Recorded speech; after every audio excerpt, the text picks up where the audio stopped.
Lewis acids and bases. In this video, we will define Lewis acids and bases again, with an emphasis on those species that do not fall into either the Arrhenius or the Bronsted-Lowry definitions. Lewis bases and acids are the most encompassing acid-base definition. While the Arrhenius definition and the Bronsted-Lowry definition have been acceptable for our use so far, there are some species that are not acids and bases by these definitions, and yet they do alter the pH. As the Venn diagram implies, all Arrhenius acids and bases are also Bronsted-Lowry, and all Bronsted-Lowry ones are also Lewis acids and bases. In the Lewis definition, rather than discussing hydrogens or hydroxides, we discuss the movement of electrons. Lewis acids accept a lone pair, while Lewis bases donate a lone pair. The best way to see what this really means is to look at a few examples. Here we have three reactions.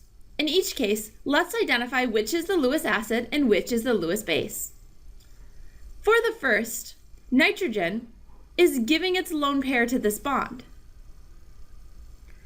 So the nitrogen is the electron donor, or the base, while the boron is the electron acceptor, or the acid.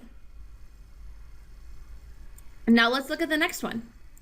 The Cl- is donating its lone pair to the bond, and aluminum is accepting it, making chlorine the Lewis base and aluminum the Lewis acid. A bit more complicated of an example is CO2. In this case, there are multiple moving electrons because the H2O donates its electrons to the carbon. Because of this, the water is the Lewis base, or specifically the oxygen on the water is the Lewis base.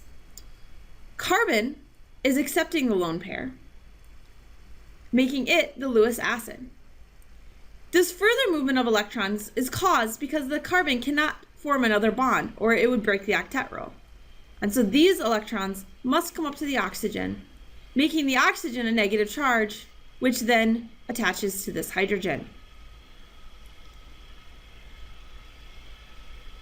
So this would leave us with carboxylic acid.